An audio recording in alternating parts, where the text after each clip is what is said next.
Hey guys, so welcome to part 2 of my RC drift build, and today we're looking at the electrics, what I choose to put in the car, why I choose to put it in the car, and then we're going to put it in the car. This is going to be quite a long video, probably the longest video I've ever made. So let's start with the motor. Now I purchased this on a Seiki 10.5 turn censored motor. I think this is £60, I think I paid for this. I got it off eBay. It is an absolutely stunning looking piece of kit. Now the reason I purchased this is that the track I'm going to run at, the Zeus RC Drift Club, I went there a couple of months ago. I spoke to the guys that ran it, Wes and Rob, and I asked them what motor I need. They said 10.5 turn, centered motor. So I came home, looked online, I found the starter kind of like 30-40 quid from something from China, and go up to like 150 quid for something super fancy pants. And I found this one, and it seemed to fit the bill. So I purchased this, and it turns out it's a really commonly used drift motor as well, so that's a win. Now in the drift kit you don't get a pinion gear, so I ordered this 22 tooth, which was recommended by the guy I bought the kit from. It's a 22 tooth and it is a 48 pitch. That'll go straight on. So to pair up with the motor, I bought this Hobbywing Quick Run 10 BL120 censored ESC. This cost around £45. And again, I looked online and the prices varied from like £30 from someone from China, right up to £150 for another Hobbywing top of the range unit, but I don't want a top of the range unit. This is a bit of a budget build. So if you open the box, you can see this is a nice looking piece of kit, and it comes with the wires pre-installed as well, which I didn't think it would, which was handy. Some little capacitor on the end there, comes with a switch, and on the back there, if you can see, it tells you all the different wires they are, so you can wire them up, solder them up accordingly. Now that comes with an instruction manual, which looks pretty thick. Some heat shrink, which is handy. Some zip ties, and if you can get these out, some Hobbywing stickers as well. So I think that's a pretty decent piece of kit for 45 quid, to be honest. Just put this back away.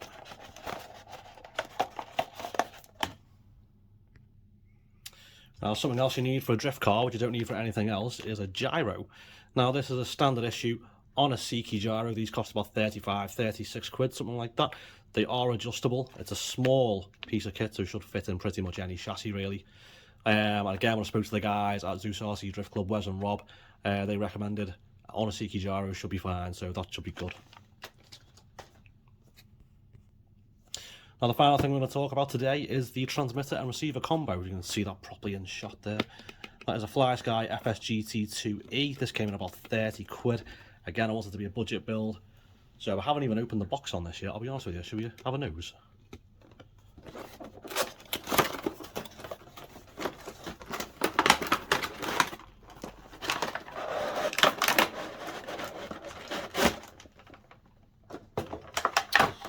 So we've got our instruction manual there.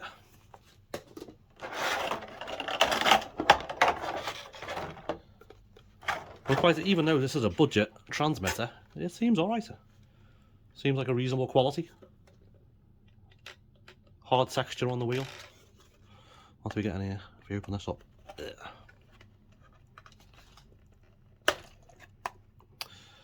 So we've got steering reverse, throttle reverse, bind, red and green LEDs, steering trim, throttle trim, steering, I don't know what that is, and then a power switch. Doesn't seem too bad.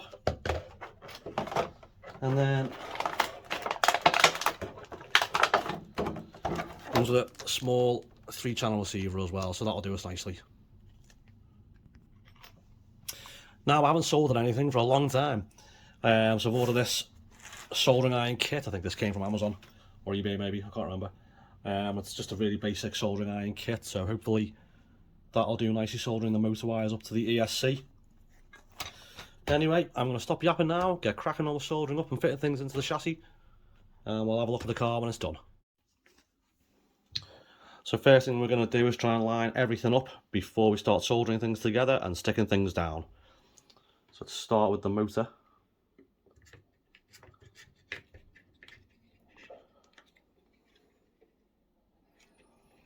It's going to sit about there now.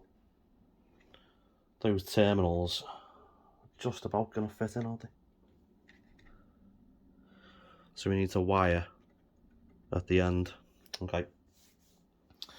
So the motor's there. The ESC, I'd like to fit around about here. That's just going to fit. It's just going to clear the battery. Okay. And the wires, okay, they're the battery wires. But the wires are going to come down like, how do you see that?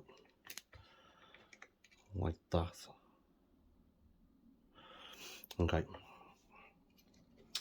And then the receiver is nice and small. I don't even see what I'm doing here. Let's try and move a little bit. This receiver's only tiny. The receiver could probably go there actually. Made for the job. And then the gyro can go over here, facing, so we can adjust it while it's in the chassis. Okay, and then the servo just attaches to the gyro. Put some batteries in the transmitter. Put a pinion gear on the motor, off we pop. Right, let's get soldering. So soldered the motor to the ESC, absolutely horribly. Now we're going to fit the ESC to the chassis. Now somewhere I've got some double-sided tape, hang on. Found it. Now this stuff, all it is handy, it is a flipping nightmare to use. So what I'm going to do is cut 2 sheets off. Stick it on the bottom of the ESC, take the backing off and stick it down. Actually, I get 2 sheets on here.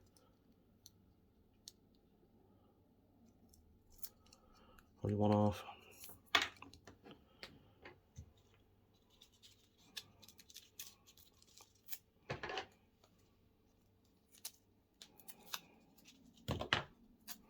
If you've never used double-sided tape before, it is a pain in the bum, but it is really useful.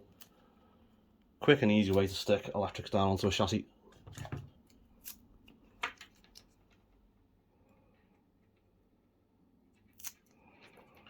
I'm going to peel the film back, stick it down. So this is the drift chassis so far with all the electrics installed. Now the only thing I've got left to do with the electrics is fit a battery connector. That's it, and then we can give it a test and see if it actually runs. But all the electrics are fit in real nice. Plenty of space in this chassis. Anyway, I'll fit a battery connector and we'll take it for a blast. Now my EC5 connectors didn't arrive in time, so I fitted this Dean's connector really badly just for the meantime, just to test and see if this works. So I put some AA batteries in the transmitter. Let's turn it on. Plug the car in. Hope it didn't blow everything up.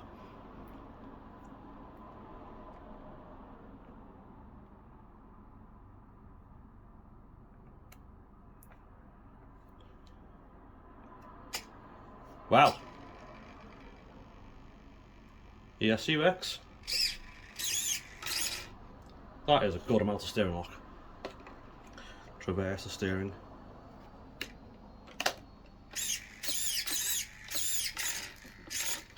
The steering is nowhere near central though.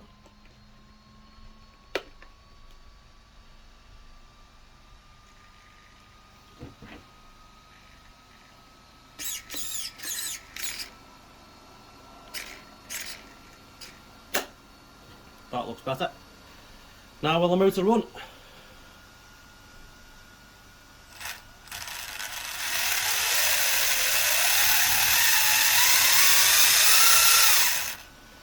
Motor runs, although that gearbox does sound absolutely atrocious.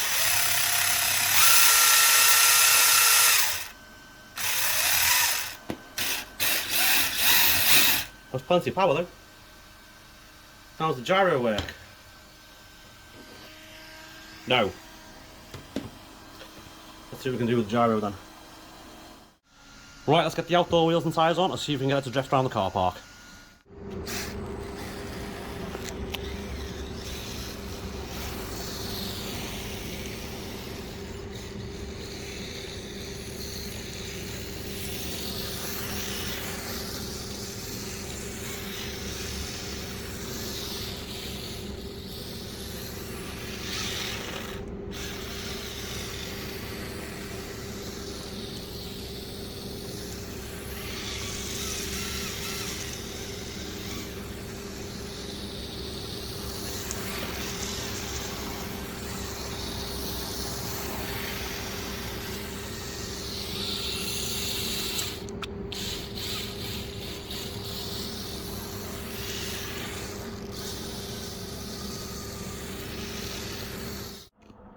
So there you go, we've had a quick run, and despite the terrible wiring, despite the fact the gyro's not working, and despite the fact this piece of wire here, I mean, that's ridiculous, and despite the centre wire coming loose, it does work, it does run.